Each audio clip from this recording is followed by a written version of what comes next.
পুরা উলঙ্গ করে আমাকে টর্চার করতে করতে আমাকে সে 2বার হাসপাতালে নিয়ে যায়। আমার বাবা তাদেরকে 5 লাখ টাকা দিয়ে আমাকে উদ্ধার করে তারা তারপরেও আমাকে পেইন্টিং মামলা দিয়ে 3টা মামলা দিয়ে কোর্টে চালান করে। শাসনের বিরুদ্ধে সাধারণ মানুষের কিছু বলার ক্ষমতা ছিল না।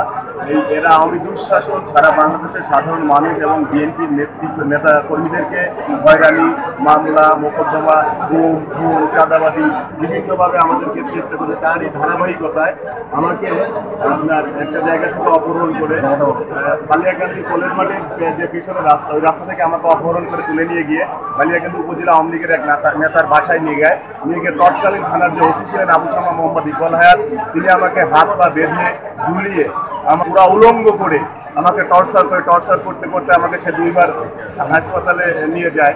এর নির্দেশদাতা ছিল আমাদের যে অবৈধ সরকারের অবৈধ মন্ত্রী, যে 200 কোটি টাকা দিয়ে মন্ত্রী কিনে নিয়েছে এই অবৈধ খুনি জিল্লুল হাকিম।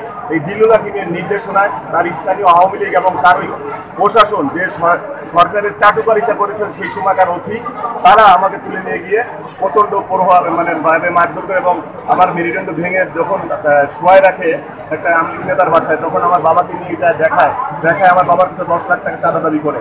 তখন আমার বাবা নির্ভয় হয়ে আমার ওই মরণপূর্ণ অবস্থা দেখে আমার বাবা তাদেরকে 5 লাখ টাকা দিয়ে আমাকে উদ্ধার করে তারা তারপরেও আমাকে পেইন্টিং মামলা দিয়ে 3টা মামলা দিয়ে কোর্টে চালান করে।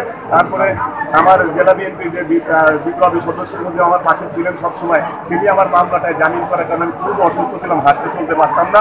তাকে আমার বিভিন্ন হাসপাতালে আমাকে নিয়ে দৌড়াদৌড়ি করে।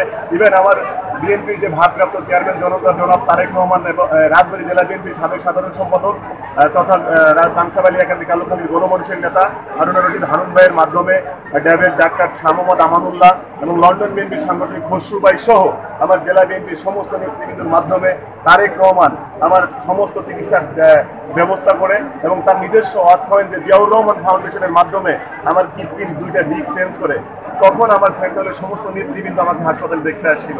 আমি আশা করব এই আদালত এই চাটুকার আওয়ামী লীগের যে 5 তারিখের আগ পর্যন্ত চাটুকারিতা করেছে, এই চাটুকারিতা না করে চাটুকারিতা বাদ দিয়ে সাধারণ মানুষের পাশে থেকে সাধারণ মানুষের যে ক্ষতিগ্রস্ত এই আওয়ামী দুঃশাসন করেছে এর বিচার নিশ্চিত করতে সহযোগিতা করবে এই আদালত ইনশাআল্লাহ। কতজনের বিরুদ্ধে আপনি মামলা করেছেন? আমি 10 জনের বিরুদ্ধে মামলা করেছি এবং অজ্ঞত আছে 3 জন। প্রধান আসামি হচ্ছে আমাদের সাবেক 200 কোটি টাকা দিয়ে যে মন্ত্রী হয়েছে রেলমন্ত্রী জিল্লুল হাকিম।